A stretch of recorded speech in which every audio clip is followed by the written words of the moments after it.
Let's know about hiccups. When I was in my house surgeon, we used to get a lot of hiccup cases. So we used to give, so the PG used to say give him proton pump inhibitor, and hiccups were subsided.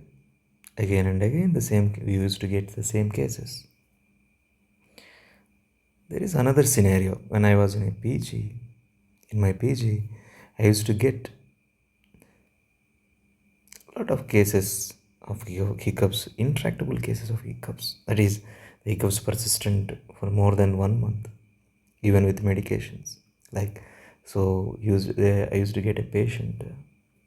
He's a he's a stroke patient with residual paralysis, and he used to come with symptoms. He used to complain hiccups, very disturbing hiccups. So, right. So this is another scenario. So these are the two scenarios, right? Next, so once in one scenario, uh,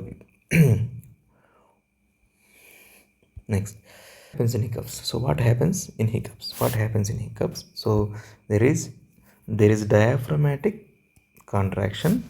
There is diaphragmatic contraction and intercostal muscle contraction, right? Okay. And then again is the closed glottis, right?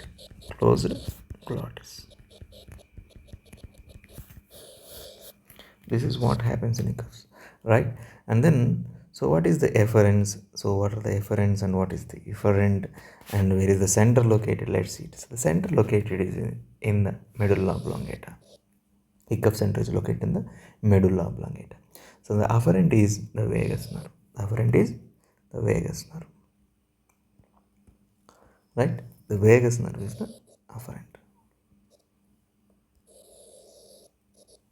And then the another afferent is the phrenic nerve. Phrenic nerve is the another afferent. And then the efferent is the motor fibers of phrenic nerve. So what is the afferent? Vagus nerve. What is the efferent? Phrenic nerve. And where is the center located? In the medulla oblongata, particularly reticular formation.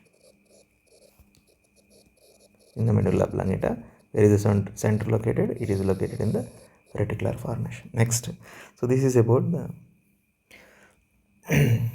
this is the mechanism of hiccups. Okay, so we're coming to various causes of hiccups. So what are the various causes of hiccups? So let's see the various causes. So the most common causes are diaphragmatic irritation. So what are the most common cause? It is the diaphragmatic irritation. So like gastritis, and GERD, and also gastric cancer and subdiaphragmatic abscess, and conditions like subdiaphragmatic abscess and pancreatitis. So GI causes are the common causes. What is the most common causes? Most common cause of hiccups in more than 80% of cases. Hiccups are usually due to left diaphragmatic irritation. Left diaphragm irritation. Most common cause is left diaphragm irritation. Okay. Next. Yes. So that is the reason in most of the patients when we give PPIs, we get a relief of symptom, right? Yes.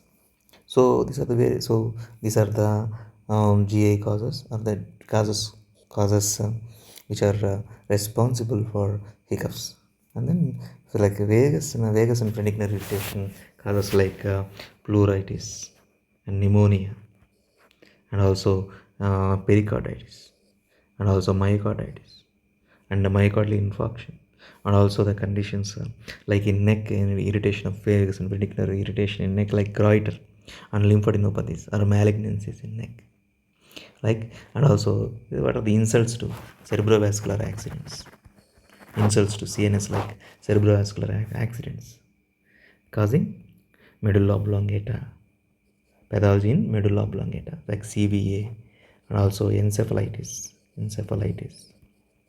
and also meningitis, and and also in case of trauma, intracranial hemorrhages may also causes causes hiccup. So what are the common causes? Common causes are due to diaphragmatic irritation, that to left diaphragmatic irritation, right? Coming to, so what do you say? So when do you say the hiccups are significant? When the hiccups are present for more than 48 hours, it is significant. So then we have to start evaluation. So evaluation. So what is the evaluation? Evaluation should be targeted at the, so these are the history, and examination should target the causes, the common causes. Okay. Okay. Right.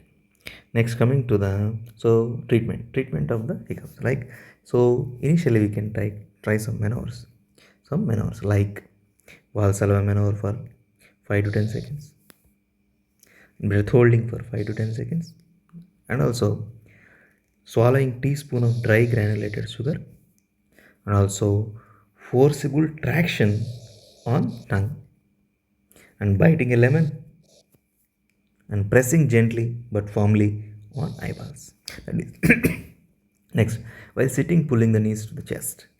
While sitting, pulling the knees to the chest in the same position should be maintained up to 30 to 1 minute, 30 seconds to 1 minute if possible. So, drinking water through a forced inspiratory suction and swallow device. Yes, okay. So these are the maneuvers. If it doesn't subside with this, then we go for pharmacotherapy, right? Then what is pharmacotherapy we use? So empirically, as I earlier told, empirically we use PPIs. Then if this doesn't supply, we go for baclofen. So you go for baclofen 10 mg. So what is the what is the dose? 5 to 10 mg. So we can increase starting from 5 mg, and so it is given a TID dose, and also, so what is the maximum dose? It is 45 mg. So the dose should not exceed 45 mg. So this is about baclofen. So metoclopramide can also be used.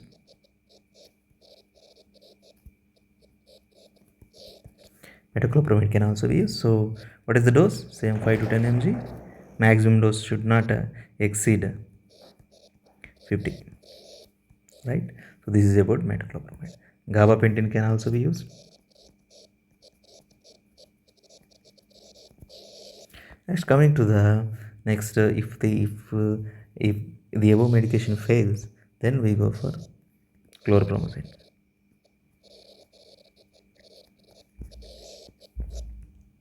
So what is the dose? 25 mg TID. IV dose can also be tried. Thank you.